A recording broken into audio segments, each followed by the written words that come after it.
का विकल्प चुन रही है, उन्हें न्यूनतम वैकल्पिक कर का भुगतान करने की जरूरत नहीं होगी। कितना बड़ा ऐतिहासिक कदम है। अधिशेषों और उपकर समेत प्रभावी आयकर दर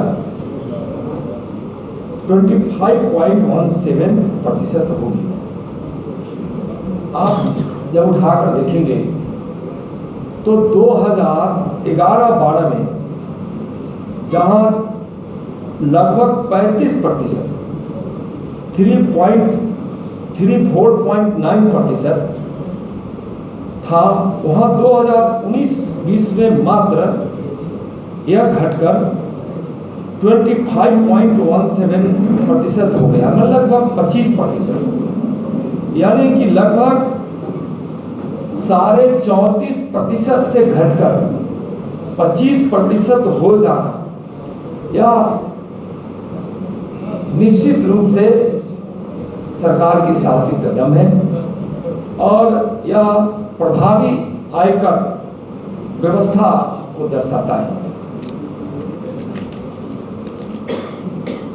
जैसे आप उदाहरण रखिए, मुद्दे तो है नहीं उनके पास, जनता के विश्वास तो खो ही चुके हैं, लेकिन भ्रामक रूप से प्रचार करने वाले लोगों से मैं आग्रह करना चाहूँगा कि वह समझे कि आखिर अर्थव्यवस्था का मतलब क्या होता है।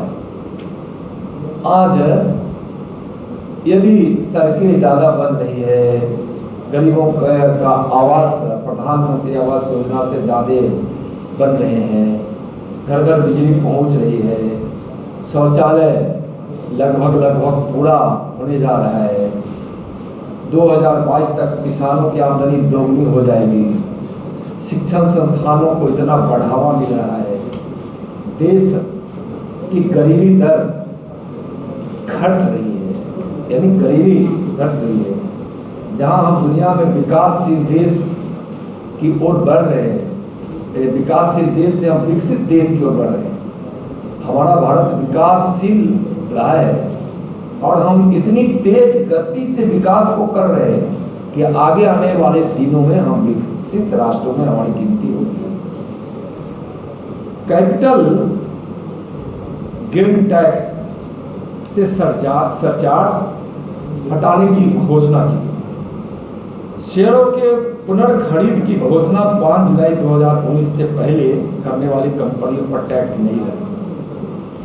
कंपनियां अब 2% CRS ने अपने हिस्से की, अपने आमदनी की 2% जो सामाजिक कार्यों में खर्च करती थी, उन कार्यों में अफसोस संस्थानों को भी जोड़ दिया गया। इससे भारतवर्ष में शोध और विकास के क्षेत्र में तेज गति आएगी। साथ ही कंपनियों को भी अपने उत्पादों और सेवाओं के नवीनीकरण करने के लिए नई संभावनाओं के रास्ते मिलेंगे। 10 बैंकों, वैसे पहले भी 2017 में 27 बैंकें थी, जिसको कम करके 12 कर दी गई थी। सार्वजनिक क्षेत्र के अब इन 10 बैंकों का विलय करके 4 बैंक बनाना, ऐसा करने से देश के बैंकों की संख्या में कमी होगी। चालू खाता, बचत खाता और अधिक जनसंपर्क होने से बैंकों का विलय लाभप्रद रहेगा और इसके कार्यकलापों में कोई बाधा नहीं आएगी। इसके विषय में कुछ बातें कही जा रही है कि इससे इनके जो कर्मचारी होंगे उनके क्षतिग्रस्त होंगे, क्या होंगे ना होंगे। मैं स्पष्ट रूप से कहना चाहता हूँ, यह एक अफवाह है। बैंकों की कार्यों की सीमा नहीं कमेगी, उसके कार्य दायरे कम नहीं होंगे, व्यवस्था सुदृढ़ होगी, प्रभावी होगी, काम उसके पास ज्यादा होंगे, कहीं किसी उनके कर्मचारी को हटाया नहीं जाएगा। जो बैंकों का जिस रूप में विलय हुआ है उनका वहीं वे कार्यरत रहेंगे, उसी रूप में रहेंगे।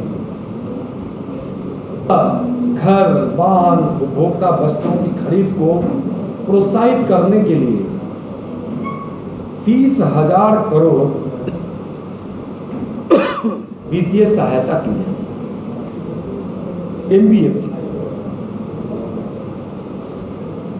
आवासन ऋणों, वाहन और अन्य खुदरा ऋणों की EMI कम करने से रेपो दर और ब्याज दर से प्रत्यक्ष संबंध है।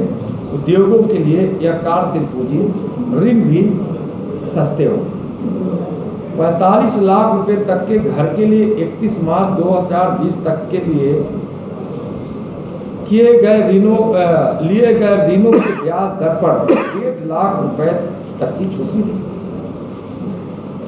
किसी भी MSME को NPA घोषित नहीं किया जाए। इससे क्या है कि लघु उद्योगों को